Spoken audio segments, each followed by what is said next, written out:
Hallelujah! সবাইকে জয় যিশু। ঈশ্বরের গৌরব হোক। আমি যেমন রোজ যেমন আশীর্বাদের বাক্যতে আসি, আশীর্বাদের প্রার্থনাতে আসি। পিতা আজকে সুযোগ করে দেওয়ার জন্য অসংখ্য ধন্যবাদ করি।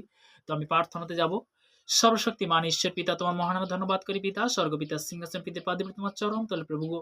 তোমার দাস হতে আমি প্রার্থনা করছি প্রভু আজকের যে প্রভাতে বিশেষ করে পিতে গো, এই সন্তানকে পিতে গো, যে রোজ যেমন আশীর্বাদের বাক্য যাদের মধ্যে যাচ্ছে পিতে গো, তাদেরকে তুমি আশীর্বাদে পরিণত করো প্রভু গো সর্বদা প্রভু গো, যে সর্বদা যে যে রোদের যে তাপমাত্রা পিতেগো তুমি কন্ট্রোল করো প্রভুগো সর্বদা পিতেগো আকাশপথে বিশেষ করে পিতেগো সমস্ত যে আকাশমণ্ডল সূর্য চন্দ্র তারা ভূমির জন্য প্রার্থনা করছি পিতেগো তুমি কন্ট্রোল করো প্রভুগো।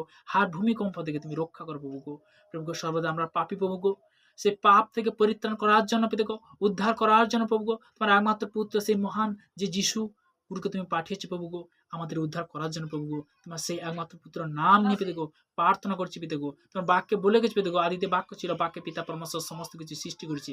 আরো বলেছে পেতে গো, যখন তার 14-6 পদে যিশু তাহাদের গেল, আমি পদ সত্য জীবন আমার দিয়ে না আসলে কেউ পিতার নিকট আসেন। তোমার একমাত্র পুত্র নাম নিয়ে পেতে গো, সেই পিতার চরণ তলে প্রভু গো আসতে পেরেছি প্রভু গো। তোমার মহানামে প্রশংসা করি প্রভু গো সর্বদা প্রভু গো তুমি প্রশংসা পাওয়ার যোগ্য প্রভু গো, তুমি ধন্যবাদ পাওয়ার যোগ্য প্রভু গো সর্বদা তুমি বাক্য বলেছো গীত সঙ্গীতা তার 112 অধ্যায় 1 পদ বলছো, তোমরা সদর প্রশংসা করো। ধন্য সেই জন যে সদাপ্রভুকে ভয় করে, যে তার আজ্ঞাতে অতিমাত্র প্রতি হয়, তার বংশ পৃথিবীতে বিক্রমশালী হইবে। প্রভু প্রত্যেকটা সন্তান প্রভু গো, নতুন কি পুরনো জন পেতে তাদেরকে তুমি সর্বদা পেতে আশীর্বাদে পরিণত করো প্রভু গো। প্রত্যেকটা আত্মিক আগভাইয়ের জন্য প্রার্থনা করছি পেতে গো, তাদেরকে তুমি দীর্ঘ আয়ু তুমি আশীর্বাদে পরিণত করো প্রভু গো। তাদেরকে তুমি সেবা করার জন্য প্রভু গো, তারা যে আগিয়ে আসছে পেতে গো, তুমি তাদেরকে আরো আগে বাড়া পেতে গো। এই প্রার্থনা আসলে প্রভু যীশু খ্রিস্টের নাম থেকে চালাম, আমেন আমেন। তো তেমনি যে আজকের রোমিও তার 5 অধ্যায় 4 পদে প্রভুর বাক্য কি বলছে, 4 এবং 5,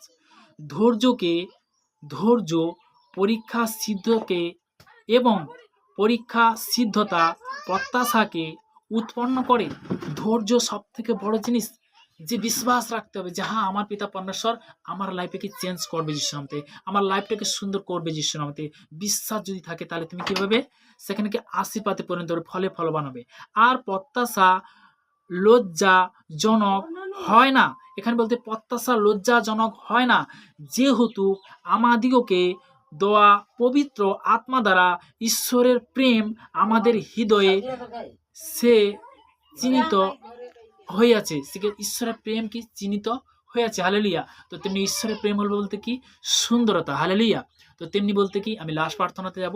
সর্বশক্তিমান ঈশ্বর পিতা তোমার মহানামে ধন্যবাদ করি পিতা, স্বর্গপিতা সিংহাসন পিতার পাদুর তোমার চরণ তলে প্রভু আজকের পবিত্র বচন দুয়ার জন্য তোমার মহানামে প্রশংসা করি পিতা গো, তুমি প্রশংসা পাওয়ার যোগ্য প্রভু গো।